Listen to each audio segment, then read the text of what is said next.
सभी को जय श्री राधे। ये सत्संग बहुत महत्वपूर्ण है, इसे ध्यानपूर्वक सुनें। जब साधक के ऊपर इष्ट की कृपा होती है, जब साधक का नाम जब अच्छी अवस्था पर पहुंच जाता है, तो साधक के अंदर कुछ लक्षण उत्पन्न होते हैं। और उस साधक पर इष्ट की कृपा होने के क्या संकेत हैं? साधक के ऊपर भगवान की कृपा हो चुकी है, साधक भगवान के बहुत नज़दीक पहुंच गया है, तो क्या संकेत मिलते हैं? ऐसा भगवान के प्रति प्रेम, श्रद्धा, विश्वास, अटूट विश्वास आने लगता है, अटूट श्रद्धा, भगवान को देखकर रोना आता है। तो ये भगवान की कृपा के लक्षण हैं। जब साधक के ऊपर कृपा तो उस पर शुरू से ही होती है। जब वो नाम जब पकड़ता है तब से उस पर कृपा होती है। बिना कृपा के भगवान का नाम कोई नहीं ले सकता। पर वो कृपा पूर्णतः कृपा नहीं होती। वो कृपा केवल उस जीव को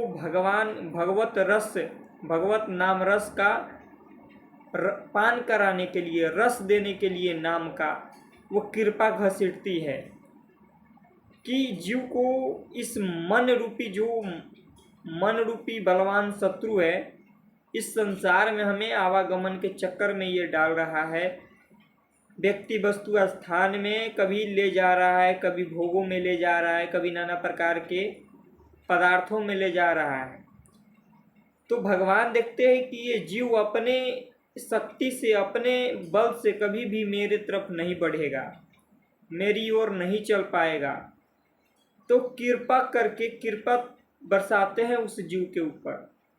देखते हैं कि ये अब किसके ऊपर कृपा होती है? जो जीव भगवान के लिए थोड़ा सत्संग सुनकर चलने का प्रयास करता है, मन बनाता है, या उसके पूर्व जन्म के जो संस्कार होते हैं वो घसीटते हैं उस जीव को भगवान की भक्ति की ओर।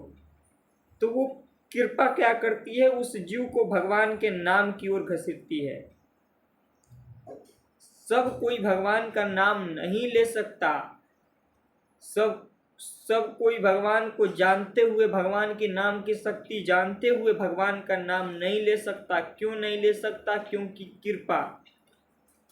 कृपा नहीं है। कृपा होती है उसी जीव पर जिसका अंतःकरण शुद्ध होता है, जो सब लोगों में अच्छा भाव रखता है, सबकी मदद करता है, सहायता करता है। देखो, भजन भक्ति का पहला स्टेप क्या है? पहले संसार के लोगों में आपको देखा जाता है कि संसार के लोगों के प्रति आपकी नजरिया कैसी है, सबके प्रति आपके भाव कैसे हैं। संसार के लोगों के प्रति आपके प्रति कैसा भाव है? उनको मदद करते हो या उनके बाद उल्लंघना, आलोचना करने के लिए अपना समय व्यतीत करते हो? आपका अंतःकरण लोगों की मदद करने के लिए होता है, लोगों को सुख पहुंचाने के लिए होता है। तो ऐसे जीव को भगवान जल्दी ही अपने भक्ति की ओर घसीटते हैं। और जो राग द्वेष ईर्ष्या नाना प्रकार के आलोचना में लगे हैं, इसकी आलोचना, थोड़े बहुत धन के बदौलत, अहंकार में, और भक्ति की ओर भी चलते हैं तो उनको अहंकार, तो उस जीव पर कम कृपा होती है।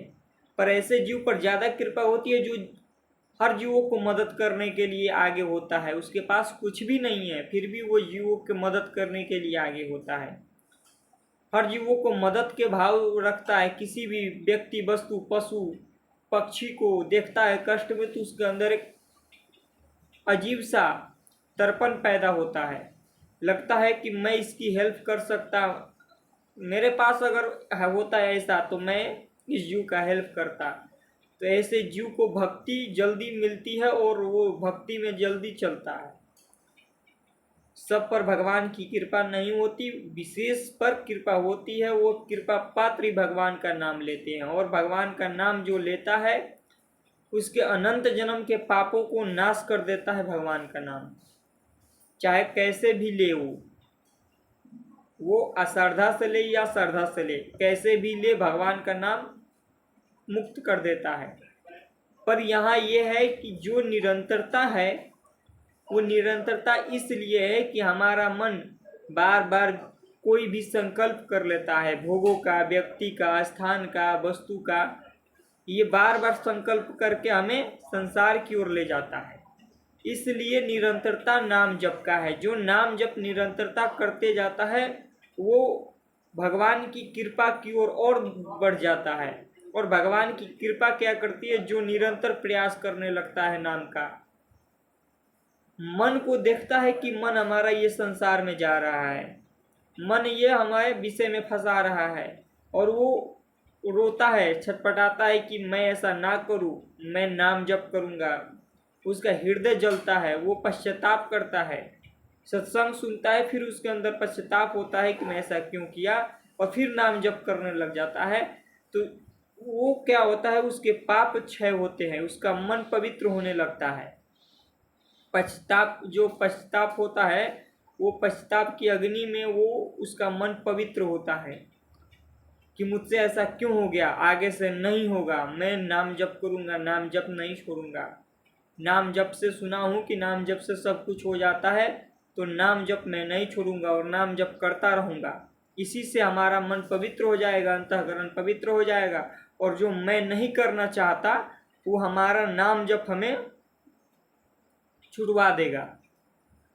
तो साधक के ऊपर जब इष्ट की कृपा हो जाती है तो यही लक्षण होते हैं, वो पाप करने से डरने लगता है, वो किसी व्यक्ति वस्तु के प्रति गलत सोच से डरेगा, किसी के प्रति गलत सोच ना हो, किसी को उसके द्वारा दुख ना पहुँचे, कष्ट ना पहुँचे, वो ऐसा अंदर से भाव उत्पन्न करने लगता है। ऐसे उसके अंदर उत्पन्न होने लगता है, मेरे से अगर उसके द्वारा किसी को दुख भी पहुंच रहा है तो उसके अंदर जलन होने लगती है, क्लेश होने लगता है।